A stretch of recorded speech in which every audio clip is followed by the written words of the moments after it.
Muy buenas noches, un poquito tarde, pero aquí estamos. No es propiamente un té de tíos, ha vuelto César, se ha ido el ronco y sin el presentador oficial de té de No tíos. puede ser de tíos. No puede. O Y sea, como estamos ante la eminencia que ha regresado, don sí. César Sánchez, que fue la voz y guía de Batalla por la Tierra Media, hemos ideado Parte de batalla, la crisis cultural. parte de batalla. Sí. Muy bien. Bien, mi estimado, tú me preguntarás con respecto a los múltiples aspectos de la crisis cultural actual. Bueno, lo primero que te preguntaría es, ¿qué es un parte de batalla? Bueno, un parte de batalla es un informe que se eleva a el cuartel general o al Estado Mayor o al comandante general del ejército después de un enfrentamiento, ¿no? Donde se les describe el combate de manera sucinta y también las bajas que se ha producido en el ejército propio y en el del enemigo, ¿no? Y vamos a comentar sobre la batalla Cultural. cultural perdida o En trance de, o sea, perdiente. ¿qué ocurre? Hay, ha habido una batalla cultural perdida. Se ha perdido una batalla cultural, o varias. A lo largo de los años, de los últimos 60 años, una batalla cultural que venía con altibajos desde el proceso revolucionario de la Revolución Francesa, pareciendo que a veces podía producirse una restauración de la civilización cristiana y a veces no, ha ido en franca derrota. Y no solo con respecto a la civilización cristiana, sino con respecto a el orden natural, ¿no? También es una batalla donde las culturas ya no reflejan más, ni los ordenamientos jurídicos, las premisas del orden natural que antes incluso los enemigos de la iglesia respetaban, ¿no? Y eso es lo más inquietante de las batallas culturales de los últimos años. Si bien ahora podemos caer en cierta ilusión de creer que existe la posibilidad de que algunos movimientos como el populismo en Europa o como cierto retorno a los valores tradicionales en algunos cenáculos específicos del mundo occidental puedan aminorar nuestras bajas, lo cierto es que estamos en una situación que es lejos de ser buena, ¿no?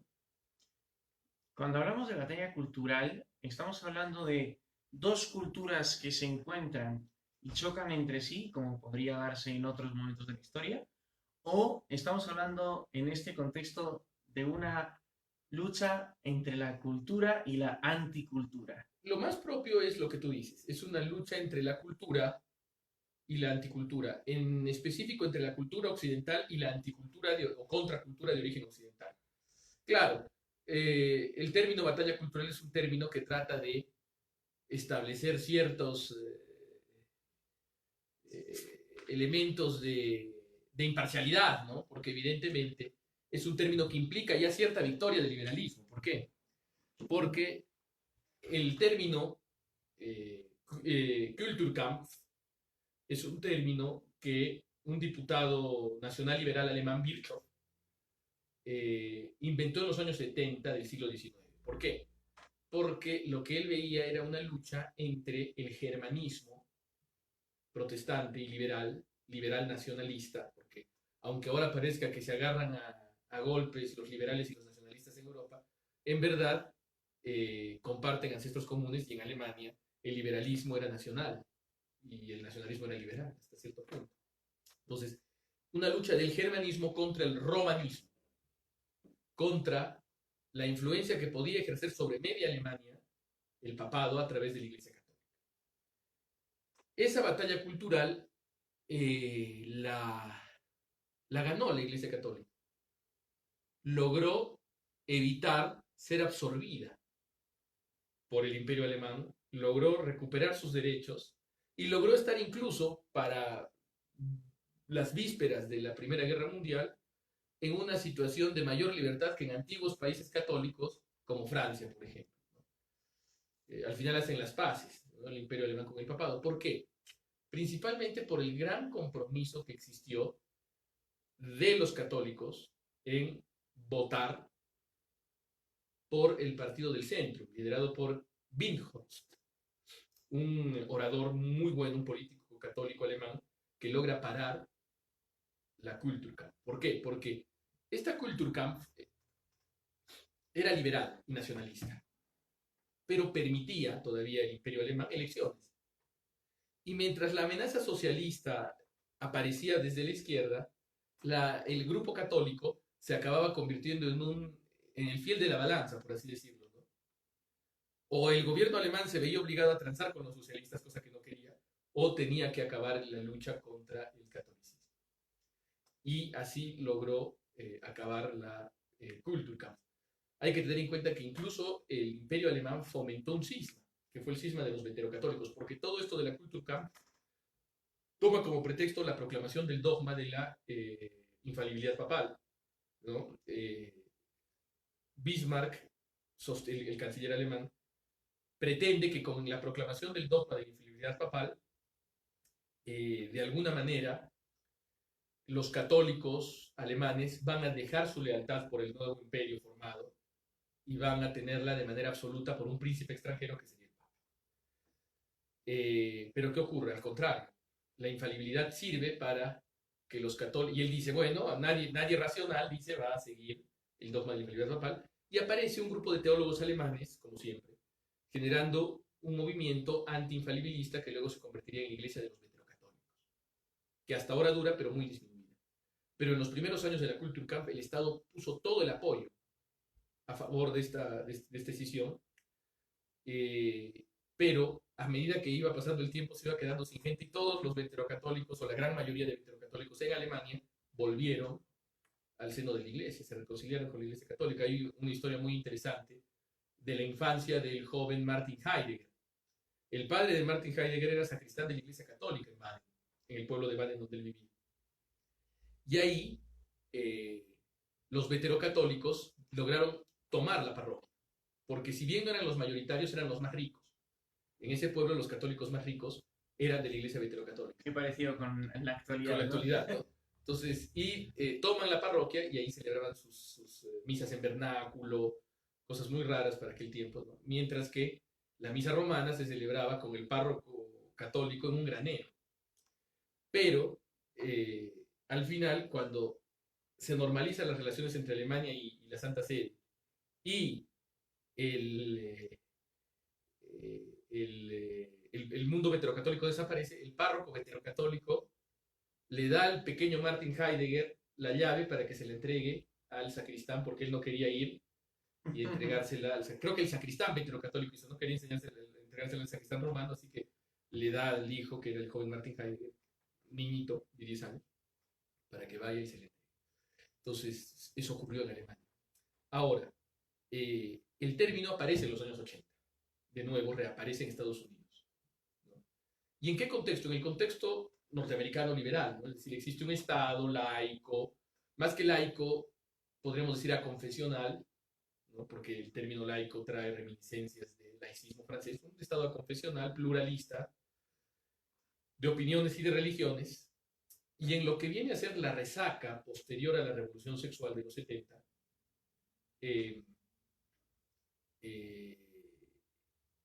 en medio de este continente, ¿no? de este espacio que sería el Estado aconfesional, plurirreligioso y diverso norteamericano, aparecen básicamente dos frentes culturales, ¿no? Es decir, dos frentes en la manera como entender al hombre. Nosotros le llamaríamos dos frentes antropológicos, pero una visión más sociologista, que no es filosófica, le llamaría culturas. Pero son más que todo dos visiones antropológicas. Una es la visión antropológica cristiana, en el sentido más amplio, judeo-cristiana, podríamos decir, refiriéndonos a Estados Unidos, aunque es un término complicado. Pero es una visión que básicamente nos habla del hombre como poseedor de una naturaleza que le ha sido dada, que él no crea, y que tiene un destino trascendente al mundo. Básicamente eso. Muy impregnada, evidentemente, por la influencia de las dos grandes confesiones religiosas en Estados Unidos. El mundo protestante que se va volviendo cada vez más evangélico, es decir, de nuevas iglesias no históricas, como el luteranismo o el episcopalismo, pero que se van consolidando en torno a la coalición cristiana, la mayoría moral de los pastores Falwell, de Pat Robertson. Y por un lado, cierta parte del catolicismo norteamericano especialmente ciertas élites del catolicismo norteamericano, en torno a algunos obispos específicos que colaboran y fomentan el movimiento pro vida, pero también una restauración de los valores norteamericanos vistos como tradicionales, que son básicamente valores familiares naturales. Y por el otro lado, el típico liberalismo secular norteamericano, progresista, pero también diversas personas provenientes del marxismo y de la contracultura hippie que van convirtiéndose cada vez más en los creadores de una suerte de espiritualidad progresista que durante las siguientes 2 décadas iría infiltrando y dando forma al Partido Demócrata, ¿no? Entonces ese es el enfrentamiento entre los dos. ¿Qué casos tiene? Principalmente el aborto, ¿no? Principalmente el aborto. En los años 80 Reagan logra el poder y eso se ve como un gran desequilibrio, porque se creía que las opiniones de las élites intelectuales de las grandes ciudades de las costas norteamericanas eran las que iban a primar, iban a configurar Estados Unidos en las últimas décadas del siglo XX.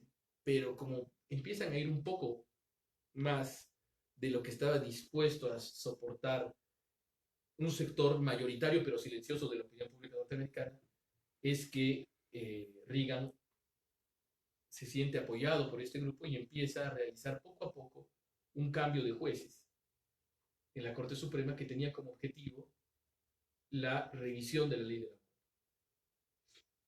Lamentablemente, Sandra Day O'Connor y Anthony Kennedy, jueces en teoría conservadores, acaban volteándose. Y por eso es que estuvo en Estados Unidos muy cerca, en la segunda mitad de los 80 y en la primera de los 90, de revertir el fallo Roe versus Wade, que es el fallo que legaliza el aborto. Entonces, esa era la gran causa. No se hablaba del matrimonio homosexual en Estados Unidos. Lo que se hablaba era de la ilegalización de las relaciones homosexuales que todavía estaba vigente en muchos estados. ¿Y qué ocurre? Es curioso, pero la Corte Suprema en un fallo de 1984 establece que es constitucional la prohibición legal de la homosexualidad. Luego cambia todo, evidentemente, y luego en los años 90 eso totalmente cambia. Sin que cambie la Constitución, Sin que cambie la Constitución, interpretación. Exacto, porque cambia la interpretación, porque los jueces van cambiando de acuerdo a los criterios políticos, ¿no? Entonces, y al final Estados Unidos es una megademocracia de masas liderada por los jueces, ¿no? O sea, es así.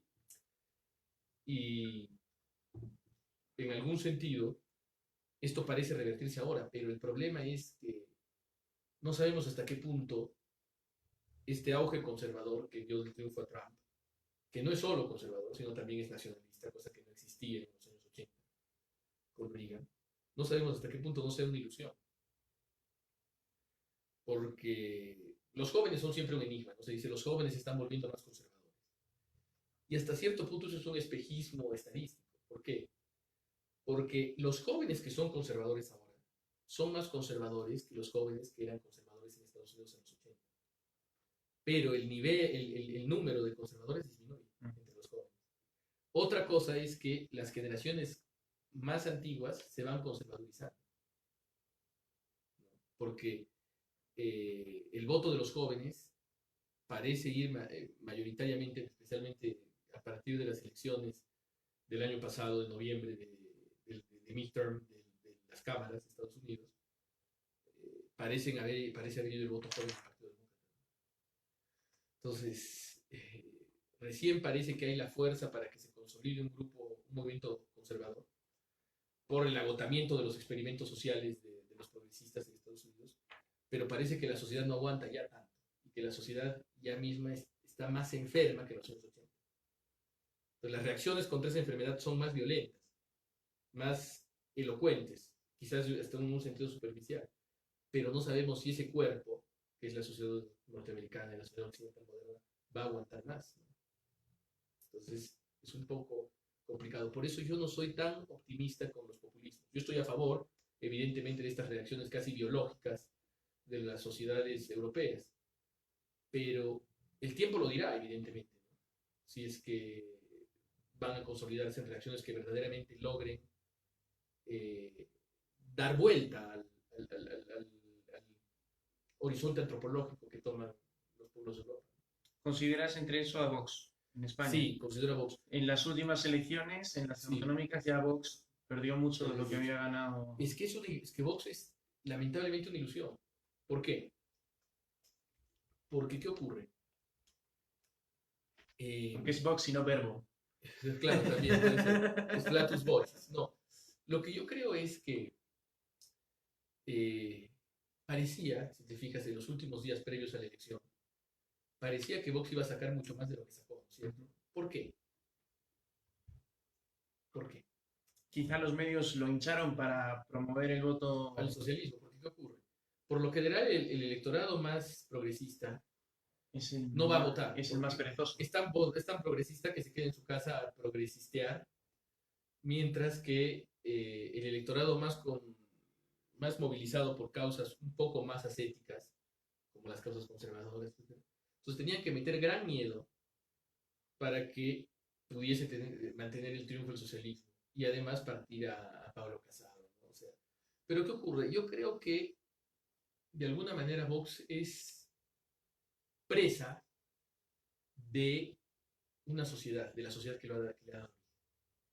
No puede escapar a la sociedad que le ha dado origen. Y la sociedad que le ha dado origen, y eso tú lo sabes, es una sociedad profundamente corrompida.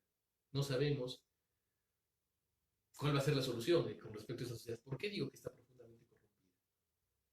Porque yo creo que los líderes, incluso de los sectores que deberían por lo menos defender ciertos valores, están comprometidos por causas subalternas. Entonces yo no sé hasta qué punto el episcopado español, con excepciones evidentemente, no le interese más mantener el concierto en los colegios que defender, por ejemplo, las causas de la defensa de la vida de inocente desde el nacimiento hasta la muerte, o del matrimonio natural. Sí. Hablando del episcopado, el caso de Alemania, en el que hablabas de los veterocatólicos, sí. Veterocatólicos. En ese caso, decías que hay un líder, Bilhorst, sí. Que es un líder seglar. Seglar, claro. Y el movimiento que hace que la batalla se gane es un movimiento liderado o también es un movimiento liderado por un seglar en la política, porque la mayor parte de obispos alemanes se encontraban o en la cárcel o bajo arresto domiciliario por Bismarck, cosa que quizás haya sido buena. No, mentira. Pero ¿qué ocurre?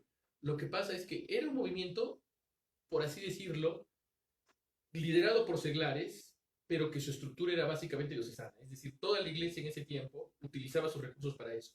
Y los católicos obedecían a los obispos.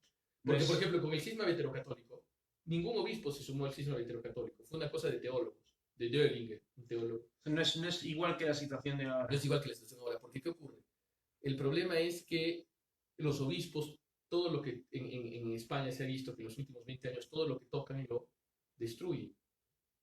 O sea, cuando uno ve manifestaciones, España tenía las manifestaciones pro vida y pro familia más grandes de Europa. Tenía 1 millón de gente en Madrid, más. ¿Pero por qué? ¿Qué ocurría? Cuando la gente regresaba a su casa, votaba por el PP.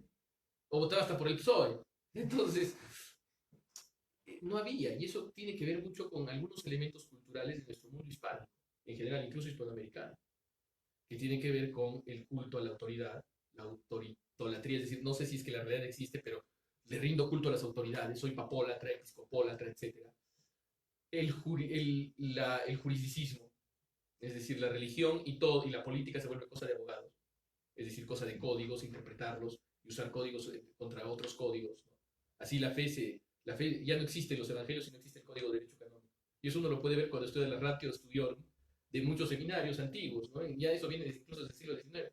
Salían expertos en el código de derecho canónico, pero no sabían nada de Sagrada Escritura ni de filosofía. Entonces la cuestión es saber cómo leer la ley y punto. Y la otra alternativa es que después de la caída del antiguo régimen, el episcopado no se vuelve liberal en su mayor parte. Algunos sí se vuelven liberales.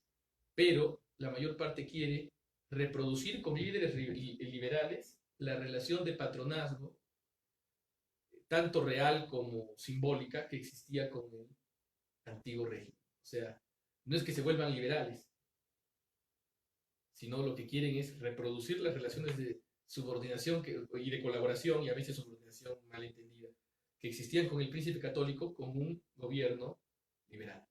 Y eso genera que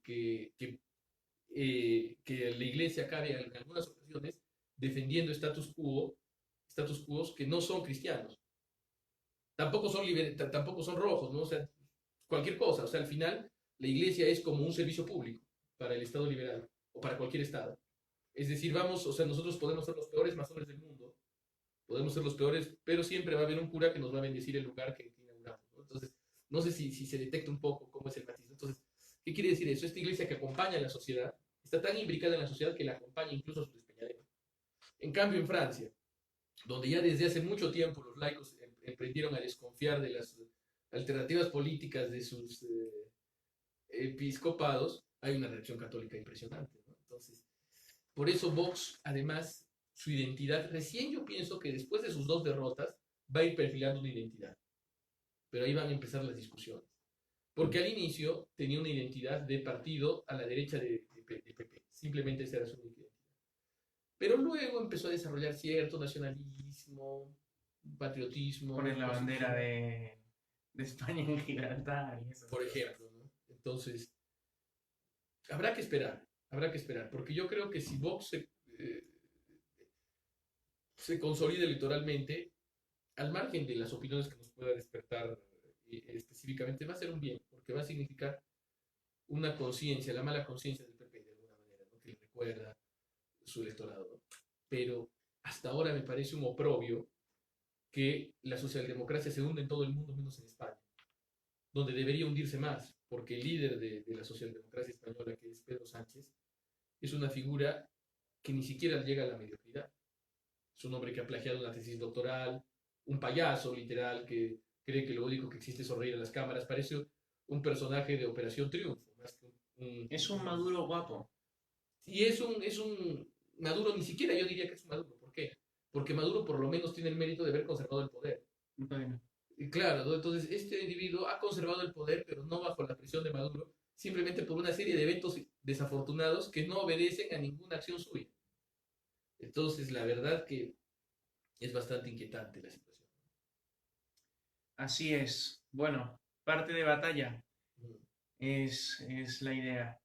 Sí, Como es un parte, es más cortito es más que cortito, el sí. té de Dios. Pero ya me estoy reintegrando a mis labores después de largos viajes con Transformando el Perú y esperemos pues poder conversar nuevamente en otra ocasión. Claro que sí.